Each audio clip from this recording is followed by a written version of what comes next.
Bien, Nourdine Hachemi Loudgheri, moi après une vingtaine d'années à peu près d'enseignement supérieur, j'ai aussi travaillé dans des multinationales au niveau de l'Afrique et au niveau du Moyen-Orient pour ensuite me consacrer essentiellement au consulting pour le compte d'organisations internationales telles que la Banque mondiale, la SFI, l'OMS, la FAO, etc.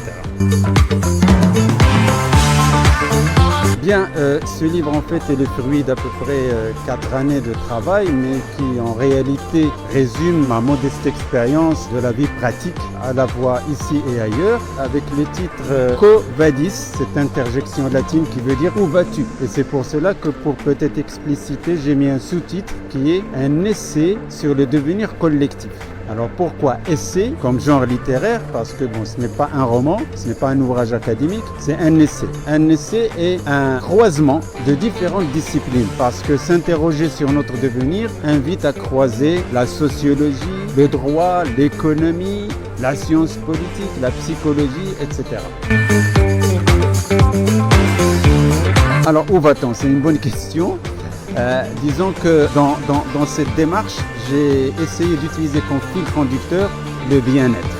Le bien-être de l'individu, puisque c'est l'aspiration naturelle de tout individu. Nous cherchons tous à être heureux. Et donc le bien-être, en fait, je rappelle simplement que Aristote le définissait comme ce suprême désirable, Kant le définissait comme étant un idéal de l'imagination, et même Abu Hamid al-Ghazali avait à l'époque écrit Kimia Sa'ada, qui a été traduit d'ailleurs par l'américain John Murray en 1910. Donc en partant de ce fil conducteur, je me dis finalement qu'est-ce qui conditionne le bonheur ou le bien-être? Il y a à la fois des éléments physiques, matériels et des éléments immatériels, psychologiques. Bon, les éléments physiques sont incontournables. Le lieu où on habite, l'accès à l'eau potable, à une alimentation saine, pouvoir bénéficier de soins, etc. Et ça interpelle les politiques publiques.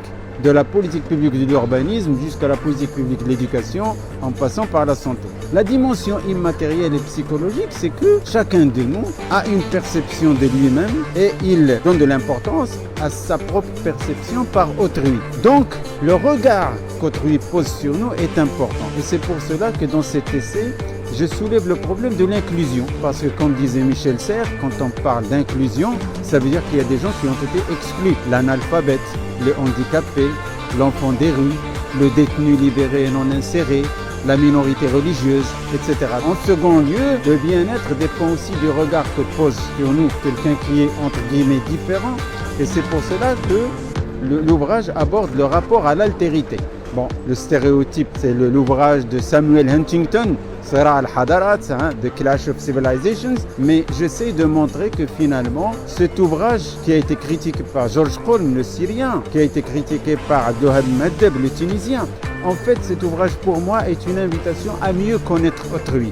Or, aujourd'hui, le monde occidental nous connaît à travers le prisme religieux, ce qui fausse totalement la perception de ce que nous sommes et de ce que nous pouvons apporter à l'humanité. Pour une sensibilisation, je dirais Michel Serres, Chronique du dimanche matin, qui est absolument fantastique. Moi, je ne suis pas contre l'intelligence artificielle ni contre la technologie. Au contraire, nous vivons une transition numérique, une transition digitale qu'il faut accompagner en développant d'autres capacités. Aujourd'hui, j'estime qu'avec le numérique, on a accès à toute la connaissance générée dans le monde. Il y a 20 ans, sur à peu près 1 million de publications dans le monde, moins de 3% étaient traduites en arabe. Ça veut dire que pour les arabophones, ils ratent 97% de la production de l'esprit humain. Aujourd'hui, avec le numérique, on a accès à toute la connaissance générée dans le monde. Donc, c'est une excellente chose. Le livre demeurera parce que bon, quand on est allongé dans son lit, ou quand on bouge, ou quand on est dans un endroit où on n'est pas connecté, etc., le livre physiquement sera toujours là. Mais le numérique, au contraire, il élargit l'accès au savoir.